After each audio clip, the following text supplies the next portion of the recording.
आदाब नाजरीन, खैर मकदम है आपका। आप देख रहे हैं जी सलाम। मैं हूं इमरान खान, लेकर हाजिर हैं हम वर्ल्ड न्यूज। आइए देखते हैं दुनिया में क्या कुछ चल रहा है जी सलाम की नजर से। सबसे पहले हेडलाइंस। सदर डोनाल्ड ट्रंप और किम जोंग की मुजव्वदा मुलाकात की तैयारियां जोरों पर। शुमाली कोरिया के आला लीडर किम जोंग चोल पहुंचे अमेरिका। मौजूदा हालात पर ट्रंप आबे ने की बात।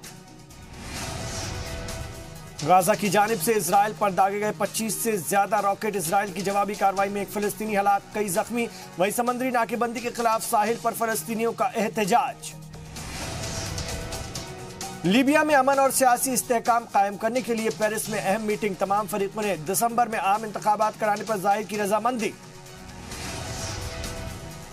3 ममालिक के 5 दिनों के दौरे पर इंडोनेशिया पहुंचे वजीर आजम नरेंद्र मोदी। डिफेंस के साथ कई बिजनेस डील पर लगेगी मोहर। कहा, एक्ट ईस्ट पॉलिसी को मिलेगा बढ़ावा। और राज ही रहेंगे मलेशिया एयरलाइंस के तैयारे। MH370 हादसे की वजूहात। मलेशिया हुकूमत ने MH370 को खोजने के लिए तलाशी मुहिम बंद की। इस हादसे में 239 लोगों की हो गई थी मौत।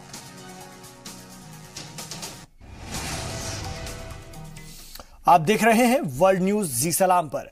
अमेरिकी सदर डोनाल्ड ट्रंप और शुमाली कोरिया के सरबराह किम जोंग उन के बीच होने वाली तारीखी मुलाकात का वक्त जैसे जैसे नजदीक आ रहा है, दोनों ममालिक के आला लीडरों की मीटिंगों का दौर भी शुरू हो गया है। जराये के मुताबिक शुमाली कोरिया के आला अफसर और किम जोंग के राइट हैंड कहे जाने वाले जनरल किम योंग चोल पेइचिंग एयरपोर्ट से न्यूयॉर्क के लिए रवाना हो गए हैं।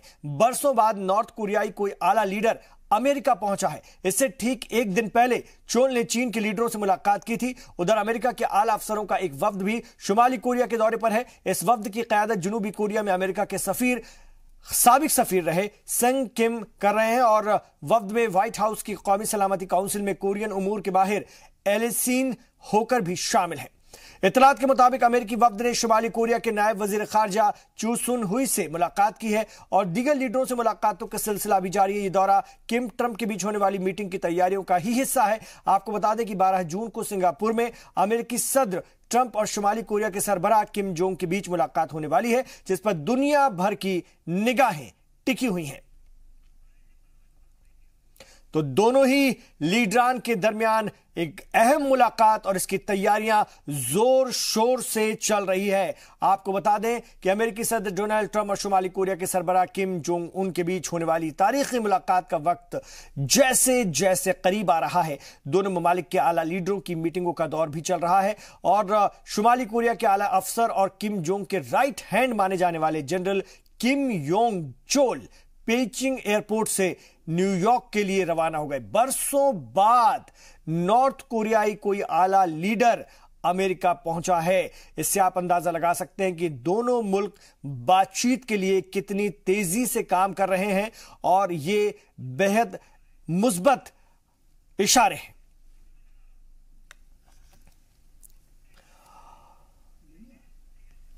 अमेरिका और जापान चाहते हैं कि शुमाली कोरिया जल्द अज जल्द अपने जौहरी प्रोग्राम को बंद कर दे। व्हाइट हाउस के मुताबिक अमेरिका सदर डोनाल्ड ट्रंप ने जापानी वजीर आजम शिंजो आबे से इससे मुताल्लिक टेलीफोन पर बातचीत की और दोनों रहनुमाओं ने इत्तेफाक किया है कि शुमाली कोरिया को जौहरी हथियारों के साथ साथ अपने मिसाइल मंसूबों को भी बंद करना होगा।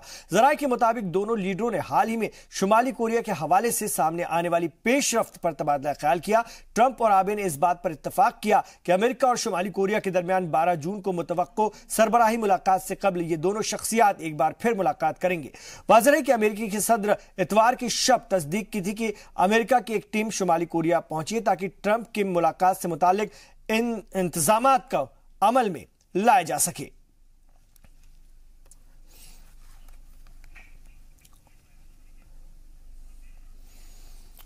और शाम अक़वाम मुत्तहिदा के हथियारों की इंतजारी तंजीम का सदर बन गया है, लेकिन अमेरिका को यह कबूल नहीं। आज जिनेवा में शाम की सदारत में खास तौर से एक कॉन्फ्रेंस मुनक्किद की गई जिसमें अमेरिका ने इस मीटिंग का बायकॉट किया। जिनेवा में अमेरिकी सफीर रॉबर्ट वुड ने कहा कि जिस मुल्क के हाथ हजारों लोगों के खून से रंगे हुए हों, जिसने अपने शहरियों के खिलाफ कीमियाई हथियारों का इस्तेमाल किया हो, ऐसे मुल्क की सदारत में मुहलिक हथियारों की रोकथाम के लिए कॉन्फ्रेंस मुनक्किद किया जाना फिजूल है। रॉबर्ट ने कहा कि शाम के पास कोई इस तंजीक की सदारत करने का खास तौर से अखलाकी हक भी नहीं है। Let me just say simply that Syria's presidency of the Conference of Disarmament is a travesty. This is a regime responsible for killing countless of its own civilians, many of whom have been impacted by chemical weapons attacks. This is no normal presidency, and thus the U.S. will not treat it as such. वजीर आजम नरेंद्र मोदी अपने 3 मुल्कों के दौरे के पहले मरहले में Indonesia पहुंच गए हैं। वो यहां पर 2 दिन रुकेंगे और उसके बाद वो यहां से मलेशिया और सिंगापुर जाएंगे। वजारत खारजा के मुताबिक पीएम मोदी इस दौरान तीनों मुल्कों के लीडरों से बाहमी इशूज पर बातचीत करेंगे। मोदी के इंडोनेशिया दौरे के दौरान दोनों मुल्कों के बीच कई अहम मुद्दों पर करार हो सकते हैं। वाज़ेह है कि ये मोदी का इंडोनेशिया का पहला और सिंगापुर का दूसरा दौरा है। खासतौर से माहिरीन के मुताबिक मोदी के इन तीनों मुल्कों के दौरे का मकसद एक तरफ चीन पर लगाम कसना है, वहीं इससे भारत को कारोबार और दिफाई शोबे में काफी मदद मिलेगी।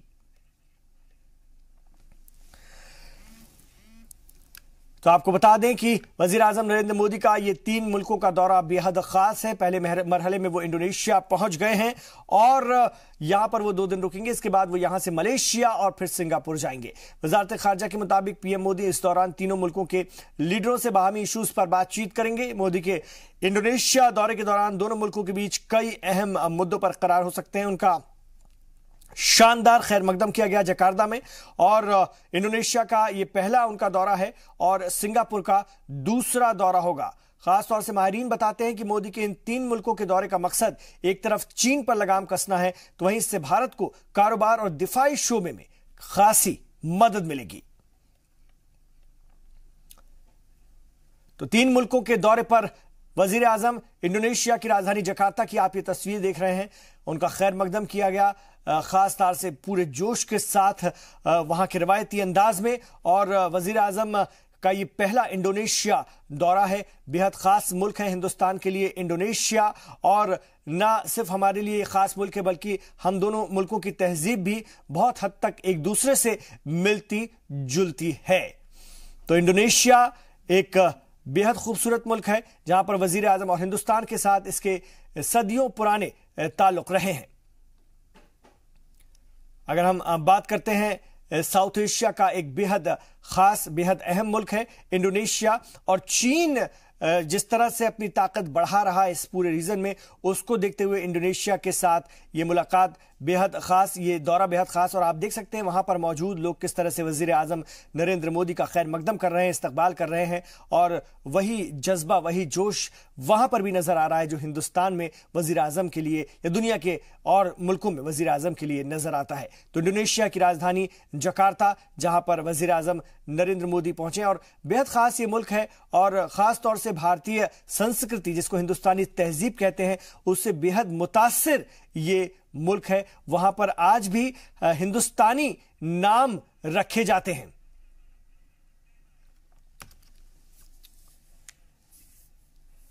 एक छोटा सा वक्फा, लौट रहे हैं, आप देखते रहिए वर्ल्ड न्यूज।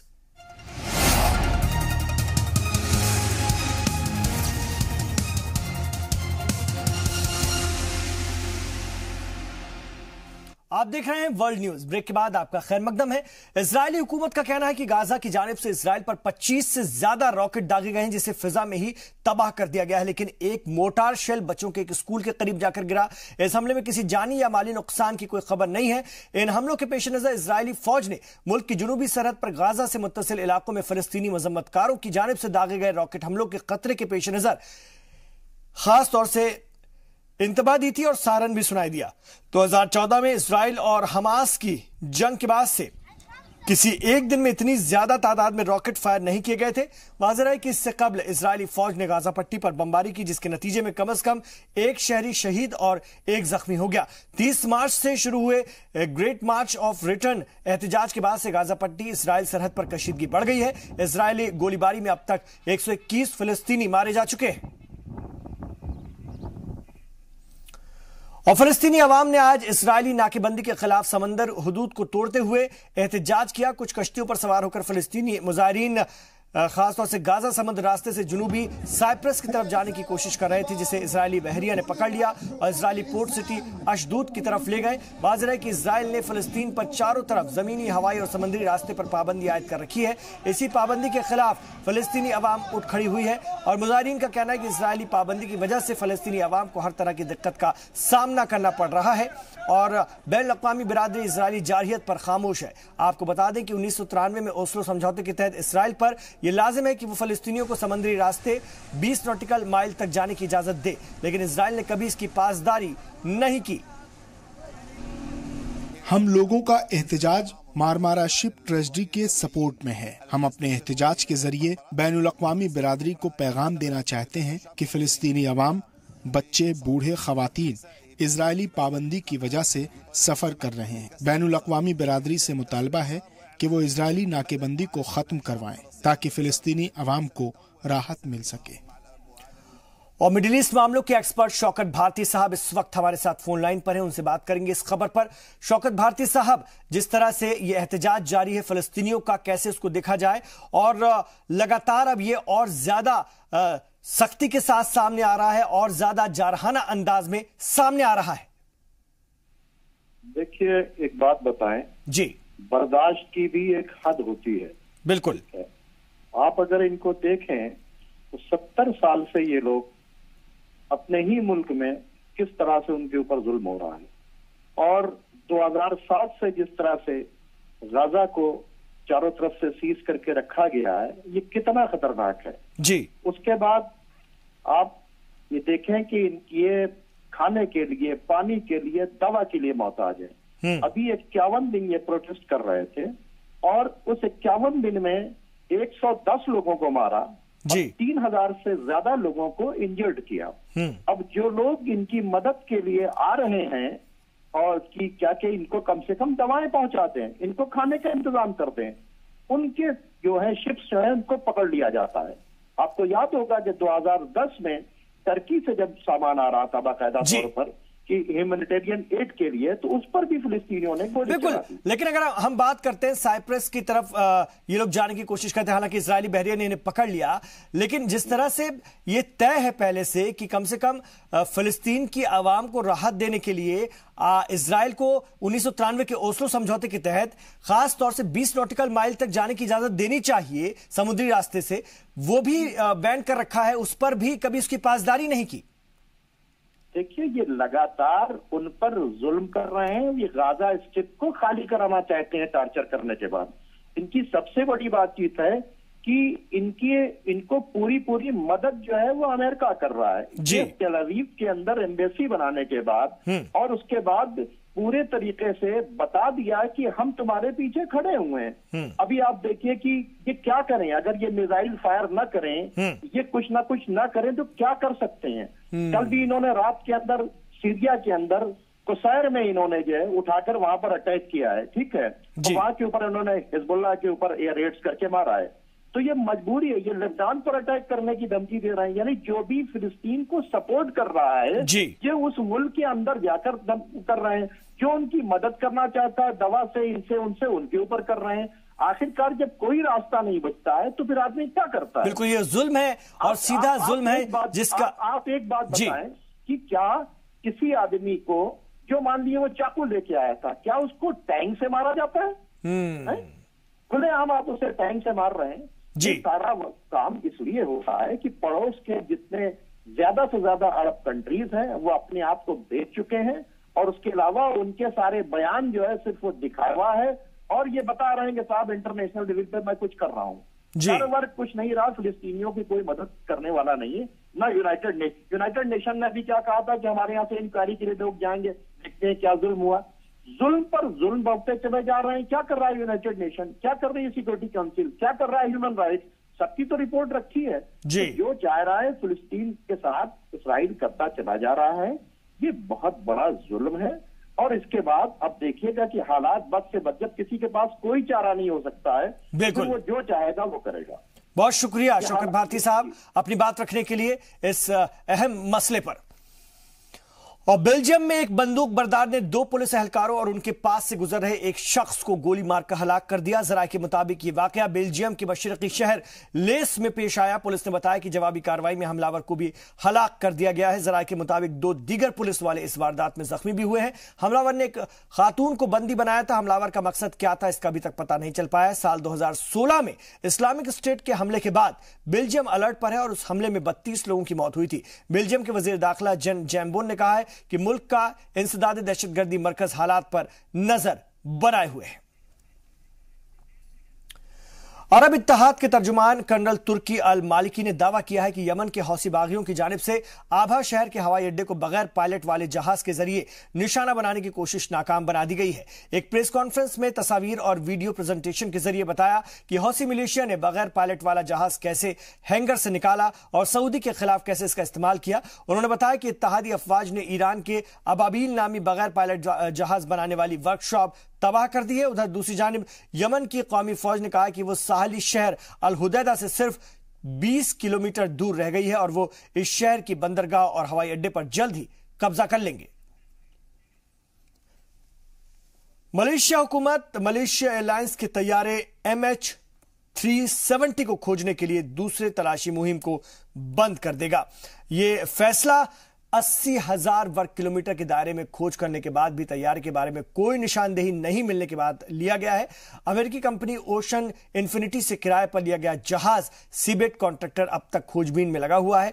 जनवरी में साबिक पीएम नजीब रज्जाक ने बहरे हिंद में तैयारे का तलाश करने के लिए खासतौर से ओशन इन्फिनिटी के साथ एक समझौता किया था, लेकिन इस समझौते की म्याद भी अब खत्म होने लगी है। We are committed to being transparent. That's the first principle, that the new government will be definitely very transparent in our investigation, and the full report will be given to the public. But of course, we have not determined when to release the report because there are some investigations still ongoing. As we said, we are committed to continue the search until 29th of May. So we will make a decision after 29th of May, depending on the results of the search. यहां रुकेंगे, एक वक्फे के लिए लौट रहे हैं। दुनिया की और भी खबरों के साथ आप देखते रहिए वर्ल्ड न्यूज।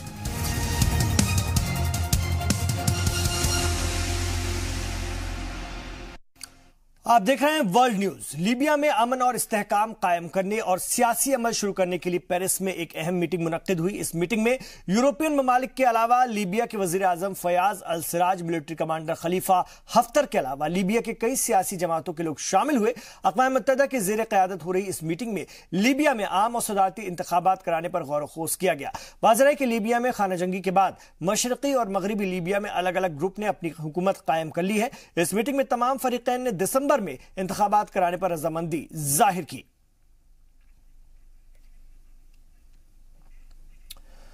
और इटली में हुकूमत साजी की कोशिशें नाकाम होने के बाद सदर सर्जीव मातारेला ने कार्लो कोतरेली को मुल्क का अबूरी वजीर आजम नामजद किया है और उनसे हुकूमत बनाने को कहा है। कार्लो कोतरेली ने कहा है कि वो जल्द ही मकतूल काबीना को तश्कील देंगे। अगर कोतरेली पार्लियामेंट में अक्सरियत साबित कर देते हैं तो हुकूमत बच जाएगी, नहीं तो इटली में दोबारा इंतखाबात के अलावा कोई दूसरा चारा नहीं है। आपको बता दें कि गुज़िश्ता दिनों नामजद वजीर आजम जोजिपे कोंते ने नई मुल्क की हुकूमत तश्कील देने से माजरत कर ली थी। ज़राए के मुताबिक नई काबीना में वजीर इक्तिसादियात के लिए यूरोपियन यूनियन और जर्मनी के नाक़िद पावलो सावना का नाम तजवीज़ किया गया था, जिसे सदर सर्जीव मातारेला ने मुस्तरद कर दिया। इसके बाद जोजिपे कोंते ने हुकूमत बनाने के से इनकार कर दिया। अवाम पसंद 5 स्टार मूवमेंट पार्टी और राइट विंग पार्टी नॉर्थ ने सदर सर्जीव मातारेला के खिलाफ इंपीचमेंट की धमकी दी है।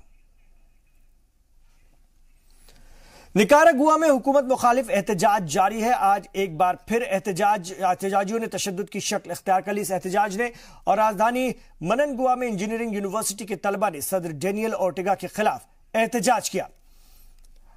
इस दौरान पुलिस के साथ उनकी झड़पें भी हुई, जिसमें कि कई तलबा जख्मी हो गए। इसके बाद गुस्साए तलबा ने सरकारी रेडियो स्टेशन को आग लगा दी। निकारागुआ के दूसरे शहरों में भी एहतजाज की खबरें मिली हैं। दरअसल निकारागुआ को लोग सदर डेनियल ओर्टेगा के माशी इस्लाहात के खिलाफ हैं। ओर्टेगा ने सोशल रिफॉर्म के बहाने टैक्स बढ़ा दिया है और पेंशन स्कीम को कम कर दिया है। हालांकि पुरतशद्दुद एहतजाज के बाद उन्होंने अपना फैसला वापस ले लिया है, लेकिन एहतजाज का सिलसिला जारी है। पेट्रोल डीजल की आसमान छूती कीमतों के खिलाफ ब्राजील में ट्रक और लॉरियों की हड़ताल जारी है। एक हफ्ते से चल रही हड़ताल की वजह से आम जिंदगी बुरी तरह मुतासिर हुई है। लोगों को जरूरियाती जिंदगी के सामान नहीं मिल पा रहे हैं। ट्रक और लॉरियों की यूनियन ने मुल्क की मुख्तलिफ शाहराहों पर जाम लगा दिया, जिसकी वजह से आमदोरफ्त भी मुतासिर हुई है। हालांकि हुकूमत ने डीजल के दाम में 1 रुपए और पेट्रोल के दाम में 2 रुपए की कमी की है। इसके बावजूद ट्रक और लॉरिया यूनियन अपनी हड़ताल वापस लेने के लिए तैयार नहीं है। एहतजाज कर रहे ट्रक मालिकान का कहना है कि हुकूमत मनमाने तरीके से फ्यूल के दाम बढ़ा रही है, जिसकी वजह से आम लोगों को महंगाई की मार झेलनी पड़ती है।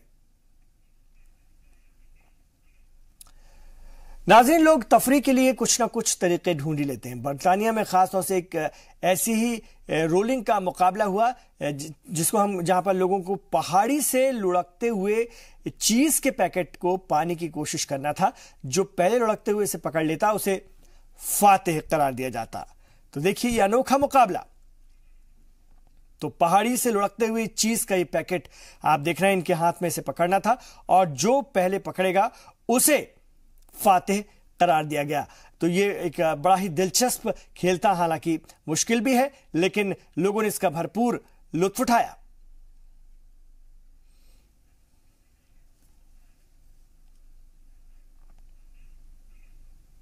तो इन तमाम खबरों पर हमारी नजर बनी हुई है। आप देखते रहिए जी सलाम।